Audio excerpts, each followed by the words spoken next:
Hello, Pak Kutun. Apa kabar? Hope to see you soon. I cannot wait to play for the national team of Indonesia. Kita Garuda.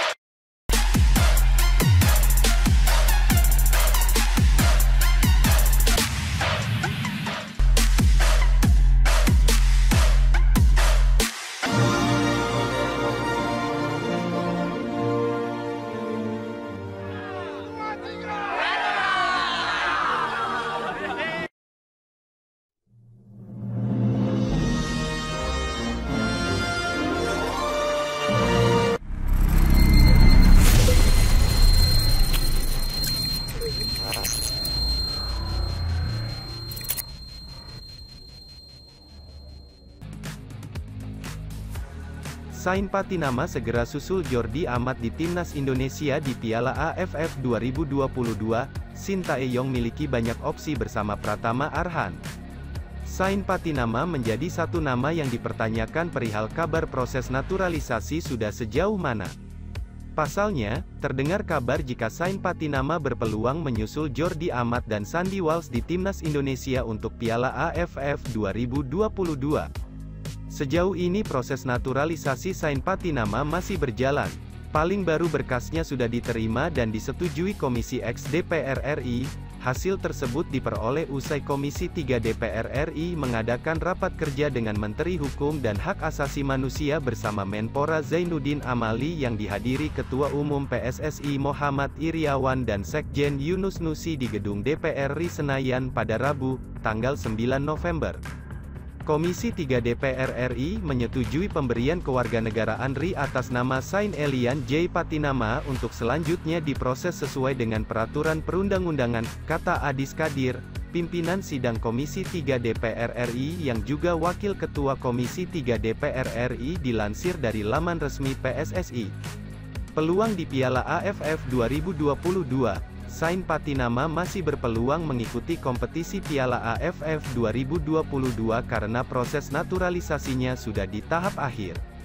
Saat ini, Sain Patinama masih menunggu keputusan Presiden, Kepres, terkait naturalisasi keluar dan menjalani sumpah WNI. Seperti diketahui, proses naturalisasi Sain lebih lambat dari Jordi Amat dan Sandy Walsh. Sebelumnya, Sain terlambat menyusul Jordi dan Sandy karena dia masih dibutuhkan klubnya untuk tampil di Viking SK Liga Norwegia.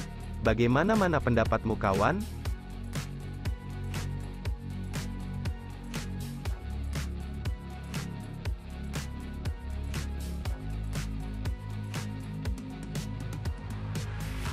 Dua bintang muda timnas Indonesia, Egy Maulana Fikri dan Witan Sulaiman dikabarkan segera mendarat di Bali untuk gabung pemusatan latihan, TC Timnas Indonesia, Senin, tanggal 5 Desember tahun 2022, malam ini. Selanjutnya, kedua pemain tersebut langsung ikut latihan pada keesokan harinya, Selasa tanggal 6 Desember tahun 2022. Hal itu disampaikan oleh asisten pelatih Timnas Indonesia, Nova Arianto. Dengan ini, para personel Timnas Indonesia di TC menjelang Piala AFF 2022 mendatang hampir lengkap. Iya, benar mereka Egy dan Witan tiba hari ini. Malam ini mereka sampai, kata Nova Arianto melalui pesan singkat kepada MNC Portal Indonesia, Senin, tanggal 5 Desember tahun 2022. Egy Maulana Fikri dan Witan Sulaiman tentu perlu membutuhkan penyesuaian dengan perbedaan waktu Slovakia dan Indonesia terlebih dahulu. Namun demikian, Nova Arianto menyatakan bahwa keduanya tetap akan langsung berlatih bersama skuad Garuda. Mereka langsung ikut latihan, timpal ex-bek tengah Persib Bandung dan Timnas Indonesia itu. Sebagaimana diberitakan, Egy Maulana dan Witan Sulaiman terlambat bergabung bersama skuad Timnas Indonesia di TC jelang Piala AFF 2022. Penyebabnya, mereka masih melakoni beberapa laga bersama klubnya masing-masing. Di penampilan terakhirnya, Witan Sulaiman membawa AS Trencin menang telak 5-1 atas Spartak Trnava pada turnamen musim dingin Liga Tipsport. Pada laga yang berlangsung Selasa tanggal 29 November tahun 2022 itu, Witan Sulaiman turut mencetak 1 gol. Sementara kiprah Egy Maulana bersama FC Vionsled Moravice juga semakin hari kian berkembang. Setelah sempat kesulitan, Egy Maulana kini mulai mendapat kesempatan bermain. Terakhir, Egy Maulana membawa FC Vionsled Moravice menang tipis 1-0 atas MFK Skalica di turnamen yang sama, pada Rabu tanggal 30 November tahun 2022 silam. Di laga itu, Egy Maulana tampil sejak awal laga. Patut kita nantikan duet mereka berdua di gelaran Piala AFF tahun ini.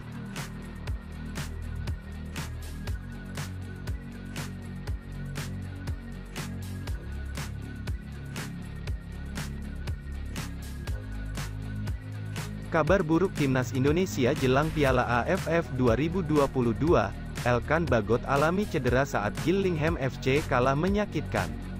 Elkan Bagot mengalami cedera saat Gillingham FC kalah menyakitkan dari Salford City dalam lanjutan laga Divisi 4 Liga Inggris di Priestfield Stadium, Sabtu, tanggal 3 Desember tahun 2022. Ini menjadi kabar buruk untuk timnas Indonesia jelang Piala AFF 2022. Elkan Bagot terancam tidak bisa membela timnas Indonesia akibat cedera yang dialaminya pada laga tersebut. Pada laga Gillingham FC kontra Salford City, Elkan Bagot memang tidak diturunkan dari awal babak, ia baru bermain di babak kedua. Pada babak pertama, pertandingan berjalan cukup sengit, Gillingham FC sempat mengimbangi Salford City hingga 45 menit. Namun di babak kedua, gawang Gillingham FC dibombardir pemain Salford hingga 3 gol tercipta. Gol tersebut diseakkan Theo Vassell pada menit ke-54, Ryan Watson, 61, dan Callum Hendry, 75. Hasil melawan Salford membuat Gillingham melalui 9 laga beruntun di Liga 2 tanpa kemenangan, yakni dengan 4 imbang dan 5 kekalahan. Akibatnya Gillingham harus terdampar di peringkat ke-23 dengan 14 poin, atau berada satu tangga di atas juru kunci Hartlepool United. Bukan cuma itu saja, Gillingham FC juga terancam kehilangan Elkan Bagot untuk pertandingan selanjutnya. Dikutip dari Kent Online, Elkan Bagot 8 mengalami cedera kepala. Cuitan Gillingham di Twitter dalam laporan jalannya pertandingan mengatakan, bek ditarik keluar dan tidak bisa melanjutkan pertandingan. Padahal ia baru masuk menggantikan Robbie McKenzie di menit ke-59, total pada pertandingan tersebut, Elkan hanya main 24 menit saja. Situasi itu bisa memberikan kerugian bagi timnas Indonesia saat berlaga di Piala AFF 2022 yang dimulai pada tanggal 20 Desember. Belum ada kabar mengenai tingkat cedera yang dialami Bagot.